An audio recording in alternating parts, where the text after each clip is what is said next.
السلام علیکم، زه بختیار جان حسرت او تاسو ګورئ په پښتو فاین ټي وي باندې د نن ورځې تر دې دمه خبرونه.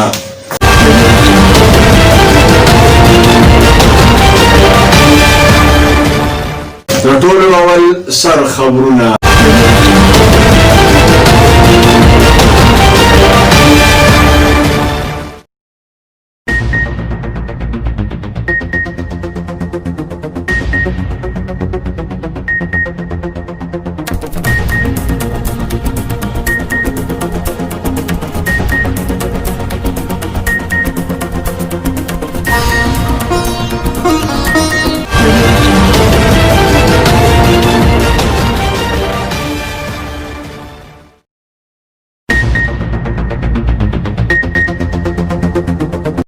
د ریټایرډ کیپټن صفدر گرفتاری او د آی جی سند اغوا معما جوړه شوه. آرمی چیف د انکوایری حکم ورک او د کور کمانډر نه ریپورت طلب ک.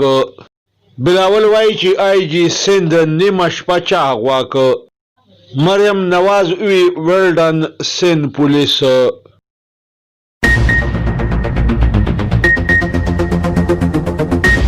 په تیرو 24 غنټو کې د کرونا وایرس له کبله 12 کسان مړه شوي دي.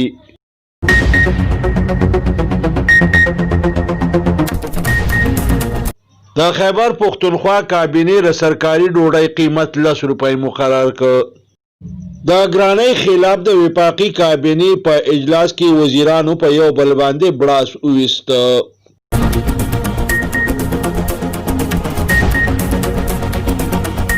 کامران بنگش د صوبایي کابینې د فیصلو په حواله باندې میډیا ته بریفینګ ورکړ.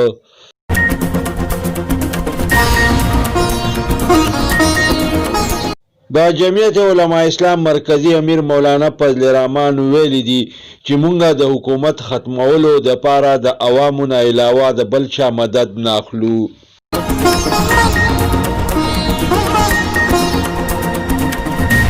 د سېنات چیرمن ګلبدین حکمتیار ته اشاعیه ورکړه. د جمعه اسلامي مرکزی امیر سېنیټر سراج الحق او نور مشرانو په اشاعیه کې شرکت وکړ.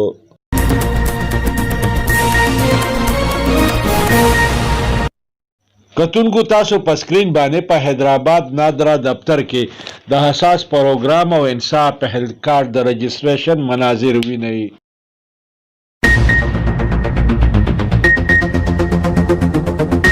په کراچۍ کې په یو رهایشي بلډینګ کې دماکه شوې ده. 15 کسان پکې مړه او 20 نور زخمیان شوي دي.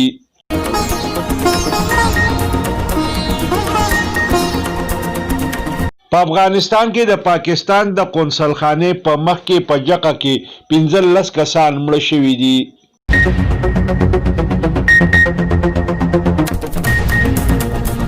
د سنجي دت په حواله باندې خبرونه د خاندان مسترد کړه.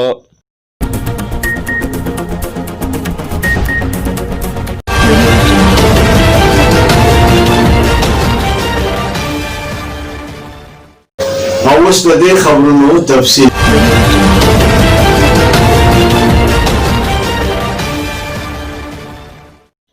په کراچۍ کې د ریټایرډ کیپټن صفدر د گرفتاری نه پس نور حقایق په منظر عام باندې راغلي دي.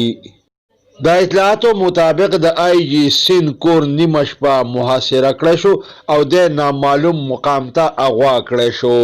وایي چې د دنه په یو سټیټمنټ باندې په زبردستۍ باندې دستخط اخیستی شوی دی. د دې واقعې د کېدو نه وروستو د آی جی سند په شمول باندې د سند پولیس اعلی او ادنا افسرانو د چوټیانو درخواستونه ورکړه. وایي چې د چوټیانو د درخواستونو ورکولو سلسله په ورو باندې ایسچوګانو سطح ته راکوزه شوه. دې سره په پوره سند کې د پولیس نظام مفلوج شو. د گشتونو سلسله ختمه شوه. پیټرولینګ پارټۍ واپس شوې. درخواست ورکوونکي افسران د چوټۍ د منظورۍ نه بغیر کورونو ته روان شو. بلې خواته د دې واقعیا په اطلاع ملاوېدو باندې د پیپلز پارټۍ مرکزی چیرمن بلاول بټو زرداری یو پریس کانفرنس ته وینا وکړه او د آرمی چیف نه د واقعې د تحقیقاتو مطالبه وکړه. د وی چې د دې خبرې تحقیق ضروری دی چې نیمه شپه د آی جی کور چا محاصره که دی چرته بوته او د دنې په څه سټیټمنټ باندې دستخط واخیسته. د سند پولیس او آی جی سند ته خراج تحسین پیش که د دې د خدماتو تعریف وکړو. بلې خواته آرمی چیف جنرال قمر باجوا د دې واقعې د تحقیقاتو حکم ورکړ او د کراچۍ د کور کمانډر نه ریپورټ وغوښته. د پیپلز پارټۍ مرکزی چیرمن بلاول بټو زرداری او آی جی سند ته ټلیفون وکړ او آی جی سند ته د کار جاری ساتلو هدایات جاری کړه. د وی چې د ملکی نظام د ناکامه کولو د هر سازش په مقابله کوو.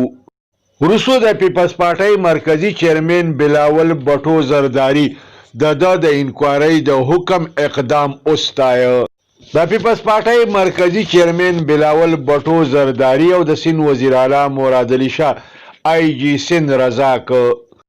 دی آی جی د چوټۍ اخیستونه منع که، دی په کار کولو آماده که او د ته وی چې د هدایات جاری کی چې د سند پولیس نور افسران هم د چوټۍ درخواستونه واپس واخلي.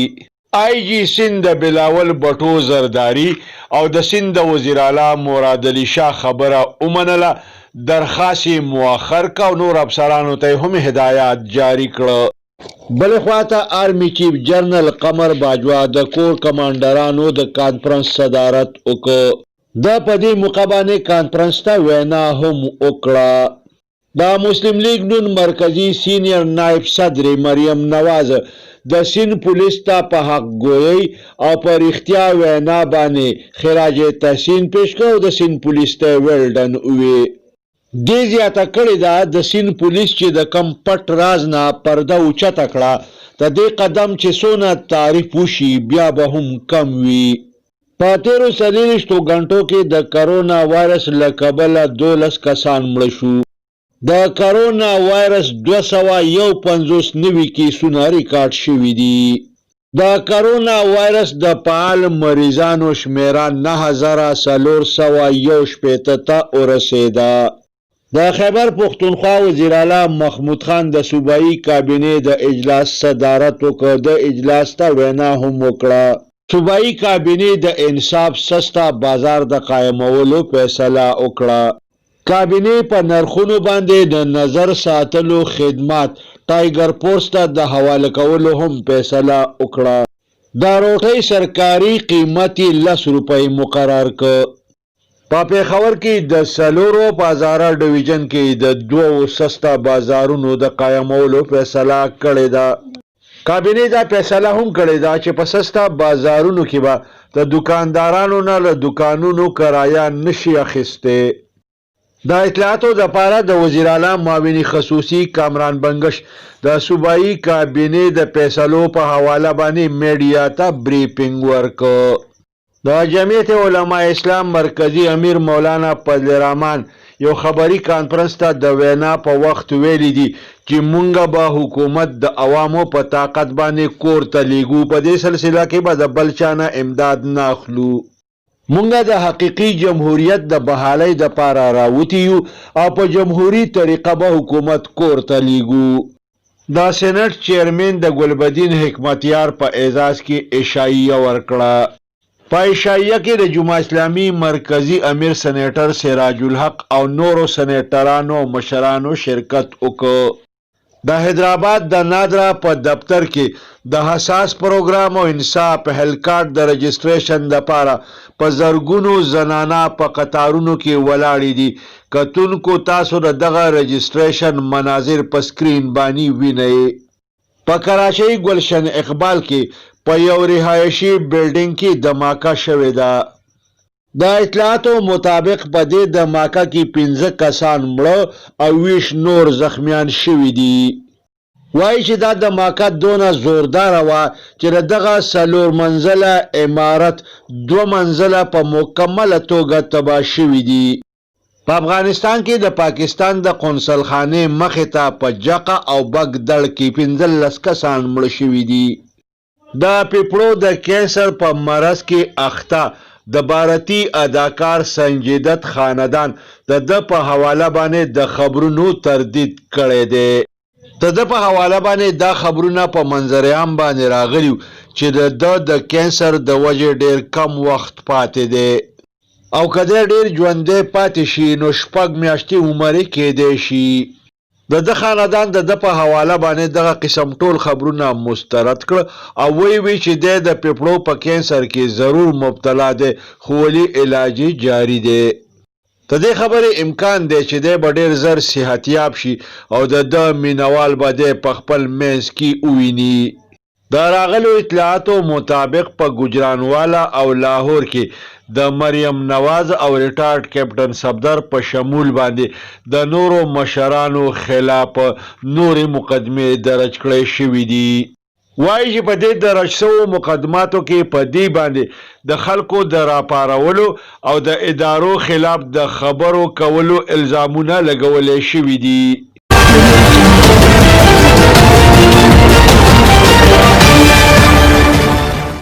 دې سره د نن ورځې خبرونه پای ته رسي. ښاد او آباد اوسئ. د لوی الله په امان.